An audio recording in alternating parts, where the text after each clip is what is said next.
Bears on the fight. Let me go tune in to Keek on the mic. He gon' make sure we get our news and highlights. When you get on YouTube, you better hit the like. Hey, what's going on, Bears fans? Thank you so much for joining me for another episode of Keek on the Mic, the podcast all about the Chicago Bears. Before we go any further with today's episode of Keek on the Mic, I want to give a huge shout out to the sponsor of today's podcast, and that is DraftKings Sportsbook. The football season is now in full swing, and for this season, Keek on the Mic has partnered up with DraftKings Sportsbook. If you love the thrill of live betting, DraftKings has you covered all season long. Check this out, football fans. It doesn't get any better than this. New customers that bet $5 will get $200 in bonus bets if your first bet wins. Not only that, I can stay in on the action and use my bonus bets on DraftKings same game parlays at a shot at an even bigger payout. All I can say, football fans, is that DraftKings is really taking it to a whole new level this season. So if you want to get in on all the fun that DraftKings has to offer this season, make sure you click the link down below in the description of today's video and use my promo code KEEK.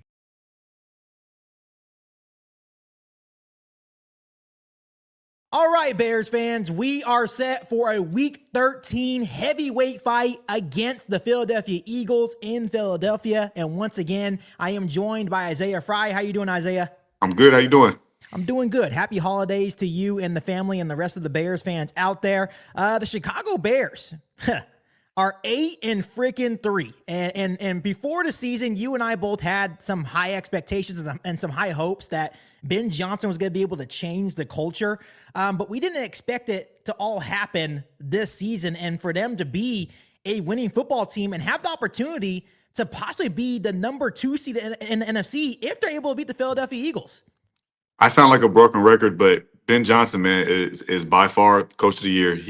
These games that they're coming down to the wire, they're swaying in the Chicago Bears' favor now, and this is all solely because of coaching. Right? This is not too much of a different roster than it was last year. But you just see the impact that he's having on this team, man. It's the mentality, it's the culture, as you keep speaking on. They're one of the hottest teams out, man. They're fun to watch. Yeah, and it's really not even only Ben Johnson. It's the coaching staff that he brought here to Chicago as well. You think about Dan Rochar and what he's done with this offensive line. You think about Dennis Allen and Al Harris, and it goes on and on. Even Eric Bieniemy at this point, because the Bears have the number 2 rushing attack in the NFL. So all these coaches, have an identity for this program and what Ben Johnson was seeking when he became the head coach. It's really beautiful to see.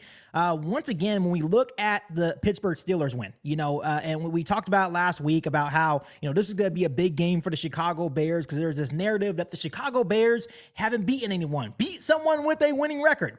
Well, guess what? They just did that. They beat, to me, a very good Steelers team by a score of 31-28. Give me your thoughts on that big win against the Steelers. Impressive win, especially with all the injuries they had on their defensive side of the ball, all 3 linebackers being out. That is a big deal. I thought the defense played amazing. Yeah. Just the fact that they had so many guys missing, man. I know they still gave out, however many points it was. I know it was 20-something points, but yeah. They played fantastic, man. I thought they had a great game. Shout out to Deshaun Wright, man. I hope he makes the Pro Bowl. He needs to make the Pro Bowl. He's doing some amazing things right now. So, like I keep saying, they're a fun team. Yeah, it was crazy, Isaiah, because we went into the game down our whole starting linebacking core, right? And Ruben Hippolyte, the rookie, got the opportunity. He goes down with the injury, so we go in with AO, and AO comes in and gets 14 tackles. And DeMarco Jackson had a great game. Montez Sweat came out of nowhere and had 2 sacks and a forced fumble, recovery. So they really stepped up in a big way. Deshaun Wright, another huge interception, probably one of the most athletic plays I've seen all year long from anyone in the league, right? He's really showing his ass this year. But just a huge shout out to Dennis Allen, because he was basically working with nothing, but had those guys ready to play, and they showed up big time, especially in crunch moments. It did, man. It was funny. I was watching the game, seeing him on the sideline. He had the look of a defensive coordinator that had a lot of young guys out there on the field. They all have that certain like a preseason game. They're just mad because they know they have to coach a little extra harder. Yeah. But they did a great job, man. All of those dudes, man. Bears fans should be thoroughly impressed with how those backups played, and that's big moving forward, because you just never know what's going to happen at the end of the year. Yeah, and now let's talk about a little bit about the Bears offense, because I feel that this was a huge step forward for not only the offense, but for Caleb Williams as well. And this is why I say this, Isaiah. Early on in the game, TJ Watt did TJ Watt things and had a sack that turned into a fumble. And you're like, Caleb Williams, what are you doing?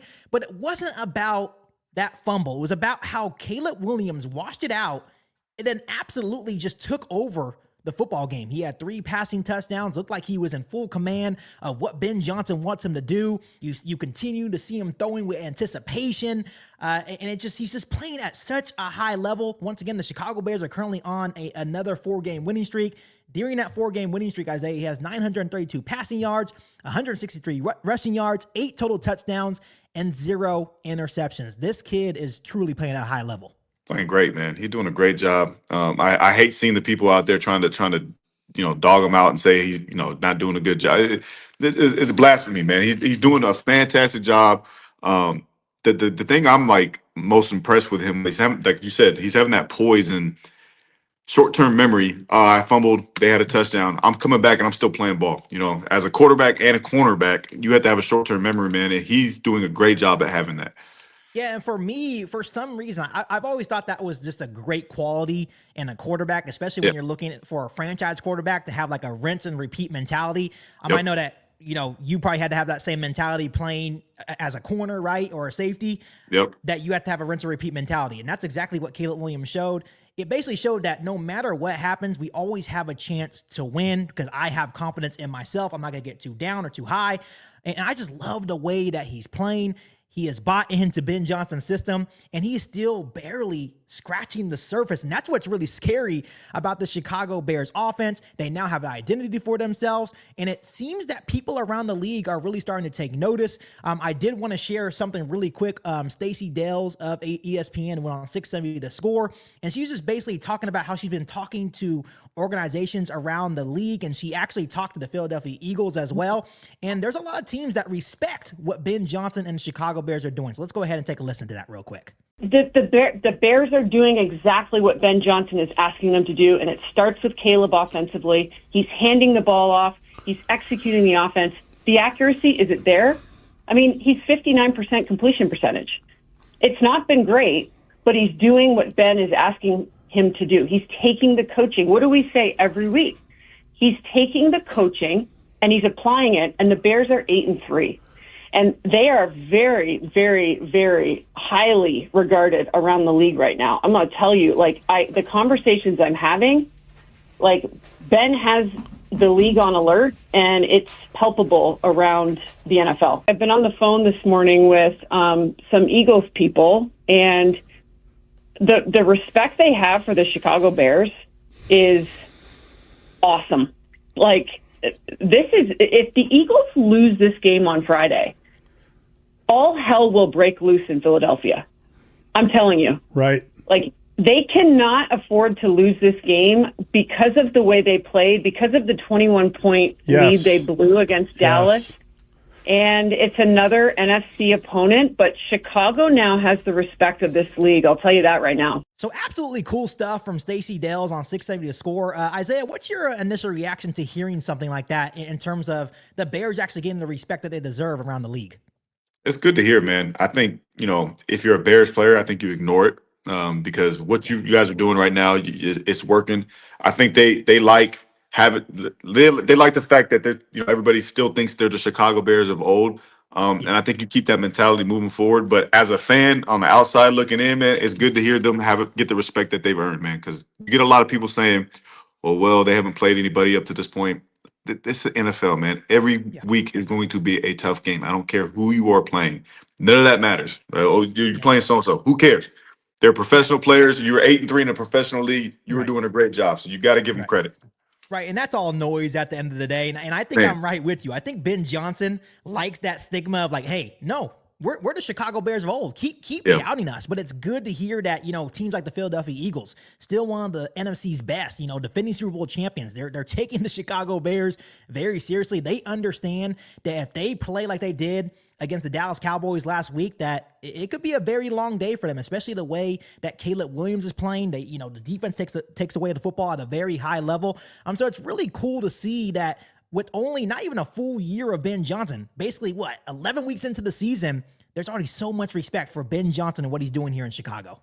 Absolutely, and she hit it right on the head with saying that this is a must win for Philly. It has nothing to do with they're going to make the playoffs and they'll be successful and whatnot. But like the markets of Philly, the markets of Chicago, the markets of New York, man, they sometimes if it's going bad, they like to double down on that badness that's going on, and it Yeah. just gets worse and it turns into a snowball. So she's right in saying that this is a must win for Philly. And Chicago's they're sitting in a good spot right now to come out and as most would say, this could be an upset, on this week. Yeah, and as we look towards this Week 13 matchup against the Eagles on Black Friday, yeah, I think when I'm looking at the Eagles, this is a must-win because I think the pressure is really on Philadelphia. You are the defending Super Bowl champions. You're still considered one of the NFC's best. And then you have the young, upcoming Chicago Bears in the NFC playing at a very high level, 4-game winning streak. And this is almost the Chicago Bears' opportunity to come in here. They're just playing free right now. And just say, hey, we are now arriving. We want to be the NFC's best. We understand if we want to be claimed as NFC's best, we have to come in here and beat you guys in your home field. So I think it's a great opportunity for the Chicago Bears. Currently, the Eagles are a 7-point favorite. So Isaiah, when you look at this matchup for the Chicago Bears against the Philadelphia Eagles, what is your initial reaction? Excited to see the guys coming back from injury on the Bears defense. Yeah. I want to see how they mesh everything. This is going to be interesting to watch. Mhm. They have a lot of good DBs now. I don't know if Yeah. if we're taking notice. We got Kyler and Johnson kind of sitting out for the last couple of weeks, but then Deshaun Wright's been playing well. Tyrese Stevenson's been playing pretty well. Yeah. Chauncey Gardner, he's been playing well as well. Like I don't know what you do with that. So I'm sure they'll find a way to incorporate them all. But I'm very interested to watch that. Yeah, it's very interesting because going into the season, the secondary was definitely considered a strength for the Chicago Bears, but then injuries happen. You think about Kyler Gordon, Jalen Johnson. People forget about Terrell Smith. He's on IR dealing with that knee injury. He's also a really good football player in the secondary. Yeah. So this was considered a strength for the Chicago Bears. And the good news is it sounds like the Chicago Bears are going to be getting a lot of guys back, rather it's Kyler Gordon and Jalen Johnson. CJ Gardner-Johnson actually hinted at the possibility of Jalen Johnson coming back for this Friday's matchup. He actually said, he's one of the best corners in the league. I just feel like now he'll get a chance to actually show that with him being active this week against a great receiving corps. I'm excited for him because everybody asks, what can you do against a great receiving corps?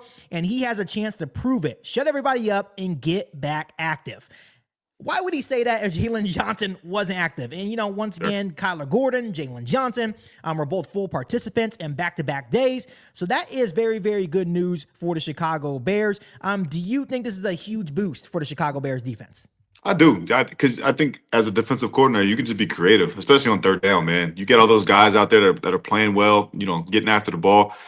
You can find some creative things to do with that unit right there, and I'm excited. Specifically on third down because I know Dennis Allen's gonna come up with something that's gonna.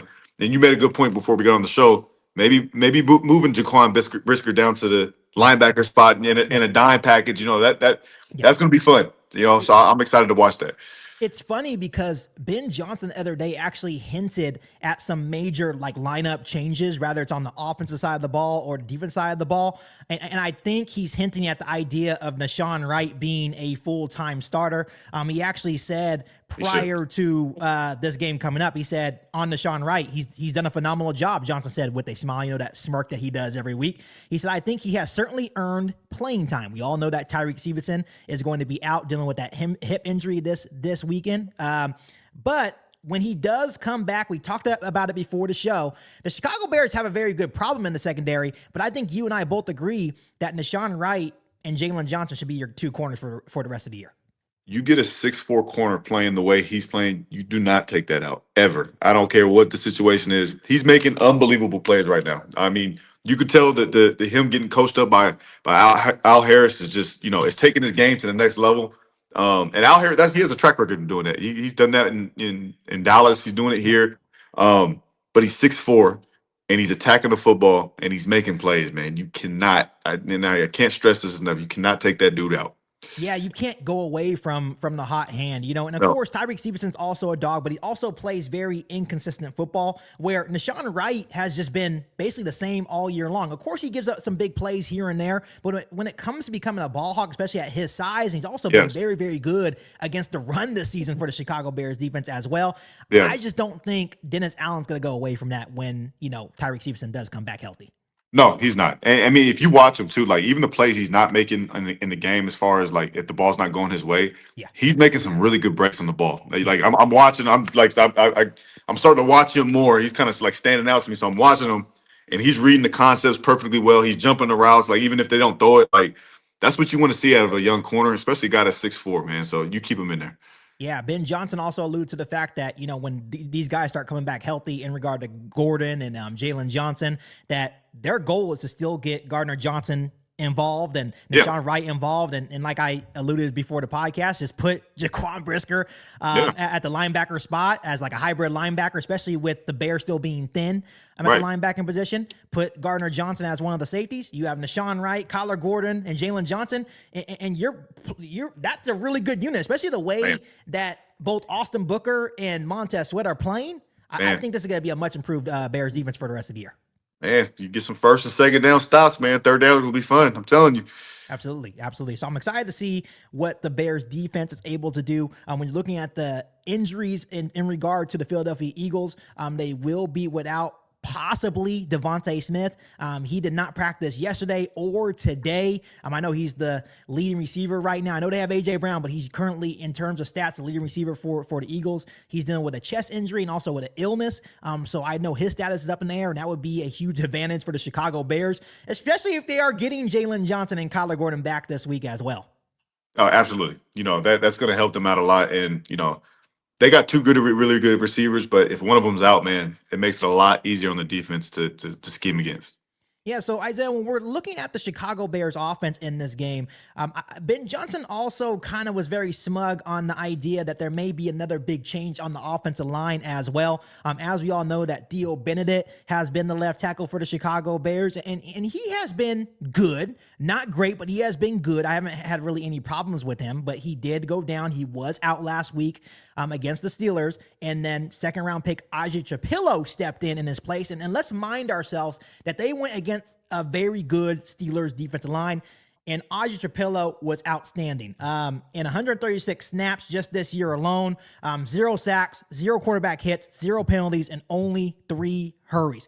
Once again, he went against a very good Steelers defensive line. What would you do if you were Ben Johnson? Like, I mean, we said on the defense side of the ball, stick with the hot hand. You got to do the same thing on offense. This is the part of the year where it's not much of okay, we're going to roll with somebody because of, whatever, a contract or what it is, man. We're in the nitty gritty of the season now. So we got to get these wins. You got to stay strong going into the playoffs, man, because that stuff can creep in. Coach Hoko used to say this all the time. Don't let that SHIT creep in. That was his favorite thing to say at the end of the year. And you don't want that allowed. You don't want to allow that to happen at this point in the year because it's crunch time. So stick with the hot hand. I think that's how you roll with it, and you keep it going. And I think that's kind of like the new thing, especially with Ben Johnson, that we haven't seen in a very long time from really any of the Bears coaches, that they were always stayed pretty loyal to their starters. Like, even if that player was underperforming, they would still go back to that guy when they came back from injury. Ben Johnson's not like that. If some guy comes in, he plays well, he's like, you know what? I want to see this at least for one more week.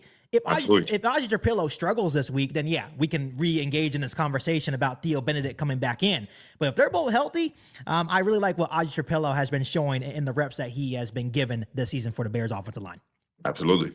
So Isaiah, as we look at this matchup, Bears are 8-3, Eagles are 8-3, and this game is huge in terms of playoff positioning. If the Chicago Bears can go into Philadelphia and get a huge win over the Eagles on Black Friday, they would then be the second seed in the NFC playoff picture. What do you think they need to do in order to get a big win on Friday? I think offensively, they need to control the ball and just continue to punch it in, man. They did a good job last week of getting in the end zone. It's going to be big this week. They're going to have to continue to do that. I do see the defense playing better this week than they did last week, and that's saying something because I thought they did a great job last week. But I think they'll even do a better job. It's going to be tough, man. Philly's tough. They blew one last week in Dallas up 21-0, but I mean, at the end of the day, they still got a amazing roster. So Yeah. offensively, man, got to punch it in. Defensively, man, you got to just, you got to take advantage of some of the miscues that they've been having and make some plays on the ball. Yeah, I think winning the line of scrimmage, we always say that you win and lose games in the trenches, and the Chicago Bears, especially on the offensive side of the ball, have been very dominant. They're one of the best offensive lines for a reason. But when I'm really looking at the defense side of the ball, you have to be able to slow down Saquon Barkley. I know this season for Barkley has been very underwhelming, but he's still a very dangerous player. He's a guy that can take it to the house at any given moment. Do not let him beat you. Try your best to keep Jalen Hurts in the pocket as well. Limit those big plays. But I think for the Bears offense, keep up with your identity. You're number 2 in rushing offense for a reason. When you look at the defense side of the ball for the Philadelphia Eagles, you're going against a very good defensive front where they're 18th in rushing yards allowed per game. So basically middle of the pack in all areas. So I think the Bears, if they can once again get the running game going, I think there's going to be some opportunities to push the ball downfield and get those explosive plays.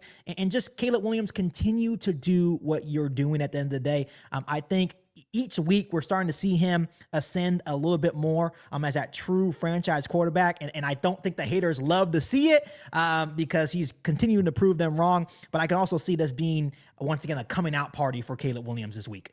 Absolutely. I was happy to see them get DJ involved more last week, man. That was good to see because they're going to need him, man. They're going to need his veteran presence, him being locked in throughout the stretch.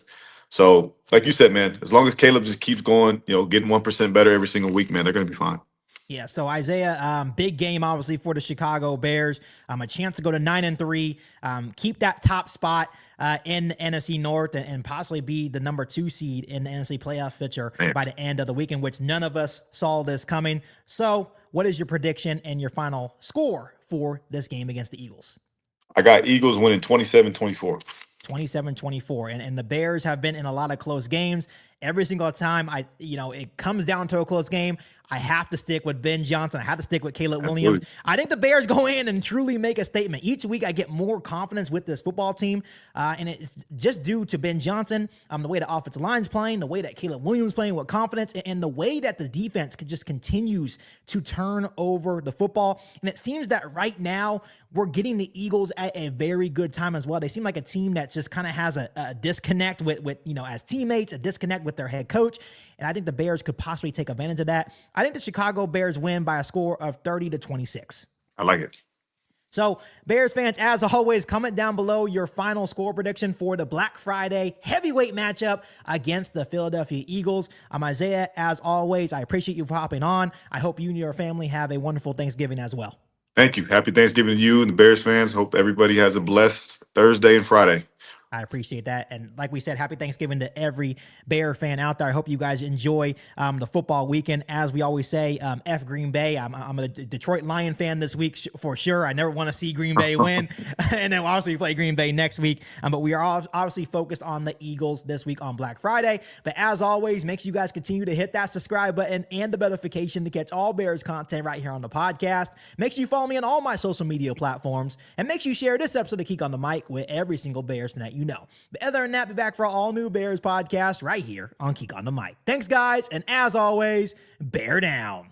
Bear down. You ain't bout it, you ain't bout it, you ain't Geek on the Mic. You ain't bout it, you ain't bout it, you ain't Geek on the